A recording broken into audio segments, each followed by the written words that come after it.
nice article in the Managing Madrid blog. Wonderful lads that do a great job there. And worth reading about that man there.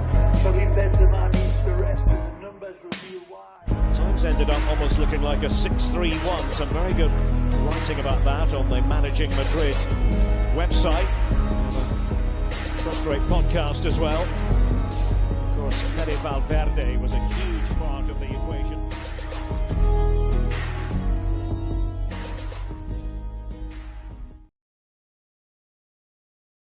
Hello everyone, welcome to Madrid Mornings. This is your host, Lucas Navarrete, and we're going to be discussing Real Madrid's 2-1 win over Barcelona in El Clásico yesterday, on Sunday. A statement made by Real Madrid, who had been struggling against elite opposition ever since Xabi Alonso took over. But yesterday was different. Real Madrid, as I just said, made a huge statement and proved that they will be competing for La Liga title until the very end of the season. Obviously, the statement is important not just because Real Madrid were able to compete and take the game to Barca and actually deserve the win, but also because obviously a 5-point advantage was built with this victory over Barca in El Clásico. So a great Sunday for Madridistas, for Real Madrid. A confidence boost as well for Xabi Alonso, his coaching staff, and the trust the players will have in his methods and his coaching philosophy. So all in all, just you couldn't ask for anything better in this Clásico. And again, as I just said, it could have been a bigger win for Real Madrid even. Some controversial stuff happened with VAR in this one, as you always expect with La Liga. This is why no Spanish referees are called upon big international tournaments like FIFA World Cups or FIFA Club World Cups and all that. So yeah, the VAR system was once again doing some controversial stuff, but ultimately Real Madrid pulled through. I felt they kept Barcelona on their pocket for most of the game. It's true that, the final 15-20 minutes, Barcelona went really hard after that equalizer, but other than that, I thought Real Madrid were controlling the tempo of the game and the game itself overall very efficiently. And if it weren't for Arda Güler's big mistake in Barcelona's only goal, Real Madrid could have easily, avoided those last few minutes where Barcelona were dominating and going after that goal. My main takeaway after this game is that I loved, and I tweeted this, by the way, that this should not be worthy of praise, and that this should be a given for Madrid every single time. But ultimately, we know how this works with players who are really established and who, they're big stars. Sometimes they just don't bother showing up, or maybe they look above their shoulders when facing some opposition here and there. I think at least some players did this in the Metropolitano, in the game against Atletico at the Metropolitano. Yesterday it wasn't the case, and I loved seeing every single Real Madrid player performing with a lot of effort, with a lot of courage, fire under their belly, trying to prove Barcelona and to prove everyone that they can perform at a high level against the best teams in Europe as well. So obviously some players have been questioned prior to this game, but at least the attitude, and some players perform better than others. This happens. Like, for example, Arda's mistake is an inexcusable one that shouldn't be happening. And, he needs to clean this up before we can all comfortably assume that he can do the job against elite opposition. But ultimately, at the end of the day, you cannot question the players' intensity, the players' courage, and the players' attitude in this game. And this was very, very, very great to see in a Clásico, because for the last few Clásicos at least, we had been Barça playing with this kind of attitude and Real Madrid not matching this intensity on the field. Yesterday it wasn't the case, and this is obviously the biggest starting point and the biggest thing you need to at least make it a competitive game against them. And this is something that the players brought to yesterday's game. In terms of the game plan, in terms of the game plan, Xabi Alonso ultimately decided to go with Camavinga. I honestly, if you've been paying attention to our shows for the last couple of weeks, I was very vocal about not trusting, about me not trusting the Tchouaméni, Güler, Bellingham midfield plus Mastantuono on the right wing. Xabi Alonso seems to agree with me, at least against the elite opposition, and decided to use Camavinga in the midfield in order to improve the team's stability and bring more cohesion to that midfield line. And ultimately, I thought it paid off. I really think that it was the right call. And you take a look at, some instances here and there in the game, and you definitely feel that Camavinga's defensive ability was needed, and that, it wouldn't have been the same with Mastantuono, Bellingham, and Güler all together on the field with just Tchouaméni as the only defensive presence in your midfield line. That was, the biggest tweak that Alonso made to his system. I really think Camavinga is going to be a relevant player in this Real Madrid season. Maybe not so much after, Real Madrid recovers some of their defenders, especially the right backs, because Valverde will once again go back to the midfield role.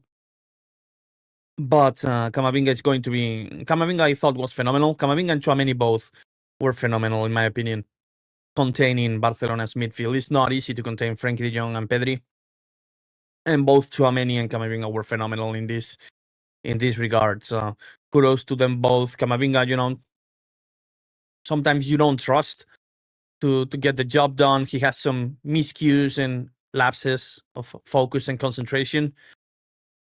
Yesterday it wasn't the case, and he completed a completely phenomenal performance against Barca when Real Madrid needed him the most.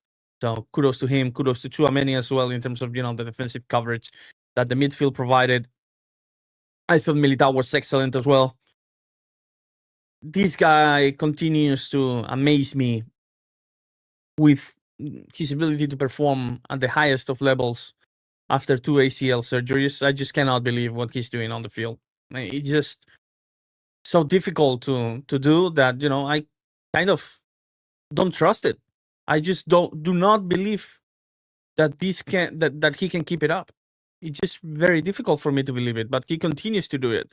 So it's just incredible what Militao has been doing so far this season after 2 ACL surgeries. And again, my pragmatic side, the pragmatic side of me, this is live, so the pragmatic side of my mind keeps leading me and forcing me to believe that what Militao is doing is not sustainable, but he keeps doing it. So it's just incredible stuff what we're seeing from Militao.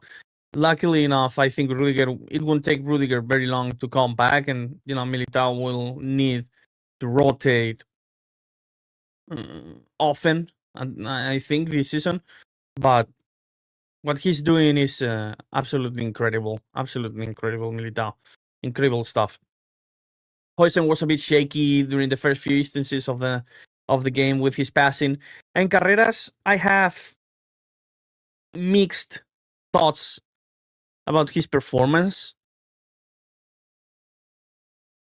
When defending Lamine, I thought he was very effective in those 1v1 instances, in those particular plays when he needs to bring it against one of the best wingers in world football. But in some other instances, I thought he was shaky and maybe lacking some confidence with his passing, with his dribbling ability. with his composure even.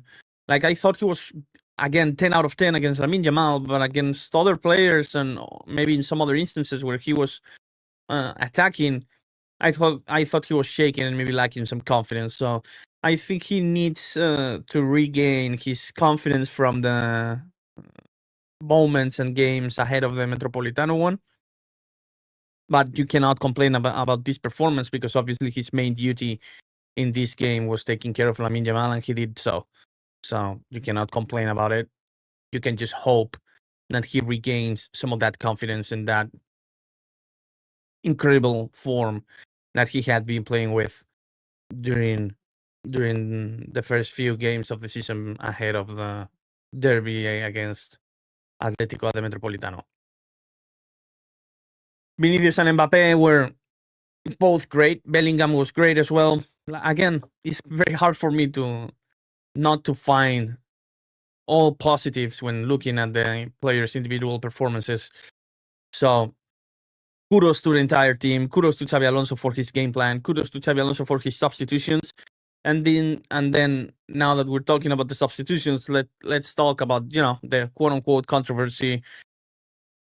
It's not that big of a deal to me after that win because Vinicius' body language was great after he rejoined the team on the bench. So I think he's in the right place right now. He obviously was frustrated with Xabi Alonso's substitution to take him off. We all saw that. In my opinion, it shouldn't be that big of a deal. But on the other hand, he should, first of all, understand that I think Xabi Alonso's substitution was the right call. I thought Vinicius had been struggling taking care of the pressing and the defensive coverage that was needed in order to alleviate some of Carreras' job against Lamine Yamal. During the first portion of the game, he was completely and perfectly fine. Vinicius, he worked really hard for the team, but obviously fatigue kicked in. And for the first 10 minutes of, maybe after the 60th minute or so, I thought Vinicius' fatigue was pretty obvious. Alonso definitely saw this as well and decided to enter Rodrigo to take care of this, and Rodrigo did so perfectly. Obviously, Rodrigo offensively didn't contribute as much as Vinicius could have contributed, but Alonso ultimately prioritized the defensive coverage in this regard, knowing that Barcelona were going to go really hard after that equalizer. So I was fine with Xabi Alonso's decision to take Vinicius out of the game in this particular context, with Vinicius clearly showing fatigue, in my opinion. And this is also why he took Bellingham and Mbappe both out with 10 minutes to go, just to make sure that Gonzalo and Ceballos were going to press really hard and make sure that, the young and the defenders didn't have an easy task distributing the ball and trying to create a dangerous play for the Barca strikers plus Araujo, because Araujo was kind of acting as a striker later in the game. Vinicius offensively was still fine when he was taken out of the game, but defensively the fatigue was there, guys.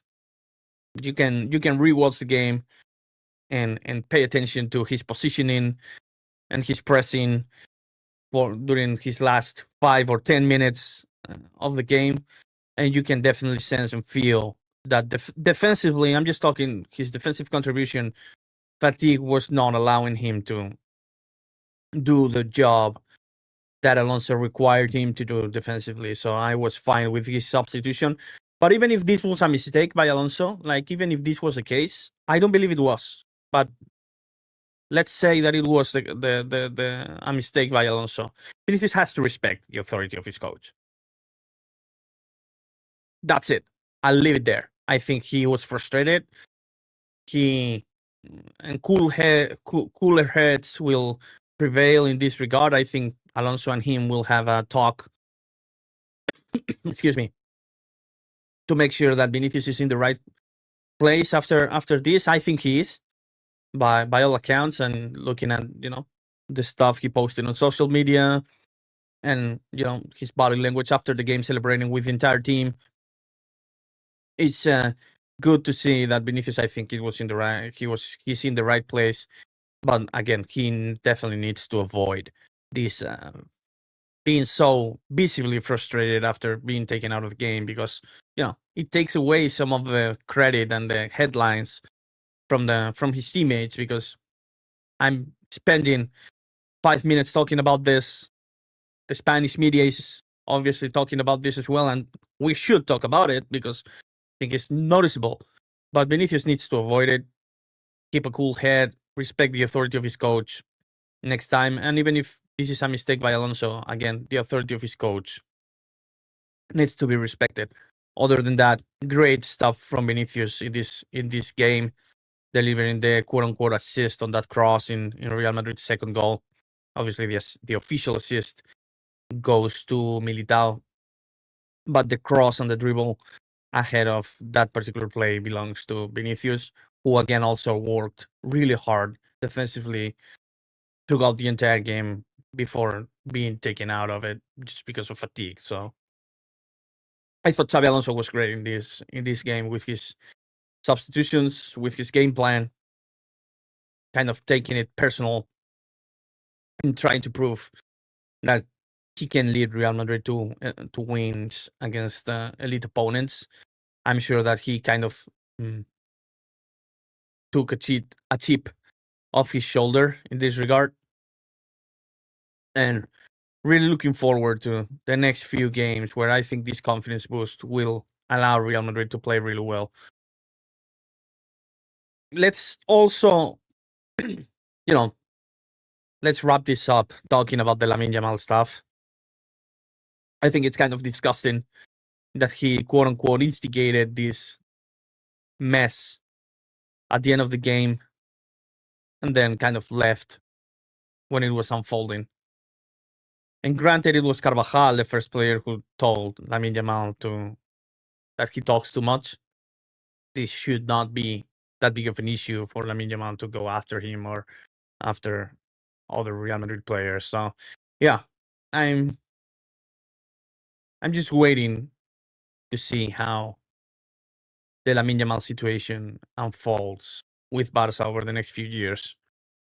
I don't think he has the maturity he needs to lead Barca, and he's obviously a brilliant player in terms of talent, in terms of current quality. He's not a prospect anymore. He's quite clearly the best player Barcelona have. But I think his attitude is way off, and he's not where he needs to be for Barca to lead Barca overall. I don't think he's quite there. So very great to see Real Madrid, the entire Real Madrid team rallying together to kind of make sure to tell Lamine Yamal and the entire Barca team that they've been talking too much in recent weeks. So I think the Lamine Yamal quotes definitely helped Real Madrid rally their troops and lit a fire under Real Madrid's players' belly in this game. And so thank you, Lamine Yamal. Keep doing what you're doing, because right now it's working for Real Madrid to perfection. Real Madrid have a 5-point lead. The toughest stretch of the schedule is gone. They can now focus on, I'm talking about La Liga. Obviously, Liverpool is coming up. But the toughest stretch of the schedule is gone in terms of La Liga. So keep doing what you're doing, Lamine Yamal. It's definitely helping Real Madrid, at least taking some games seriously, trying to prove you wrong. So yeah, I'll leave it there. Okay, guys, thank you everyone for tuning in. I'll just take this super chat from Ancuriotti. He says, Jude, great through ball to Mbappe, and he's always at the right place at the right time for tappings. That's an underrated skill. Talk is cheap. Definitely, I agree. Jude is improving each and every single with the passing of each and every single game. Great stuff from Bellingham last this Sunday, and the through ball to Mbappe was absolutely brilliant. The way he made sure to deliver the ball on the pass at the right time in the right place. So great stuff from Jude Bellingham. You have to hope that he keeps it up so that, you know, this fit between Bellingham and Mbappe and Vinicius, which is kind of tricky, even trickier if you add Arda Güler to the equation, because I think there's some overlap with the skill sets and, you know, the places these players like to operate in. Right now, I think Alonso has found some kind of solution for that quote-unquote problem about how to fit them all on the field, even after and even with this overlap that they have with the places they like to operate in. So Alonso has probably found some kind of solution about this. So you have to hope that Bellingham and the rest of the players keep this up, and you have to hope that Arda is improves and cleans these mistakes up, because other than these mistakes, he's playing really great in this role. We're really looking forward to the game at Anfield to see where the players stand after this confidence boost against Barca. Thank you guys for tuning in. Stay tuned to managermadrid.com for more news, more coverage about El Clásico and about the upcoming games. And we will probably have a mailbag with Kian later this week. See you guys there. If you enjoy the show, and this was obviously a free episode, if you enjoyed these ones, we always post some subscriber and members only episodes to our feed. So consider please subscribing to this to our Patreon in order to get this and keep supporting our stuff, bringing you this amazing content that we're putting every single after and before every single game. Thank you guys for tuning in. Peace out.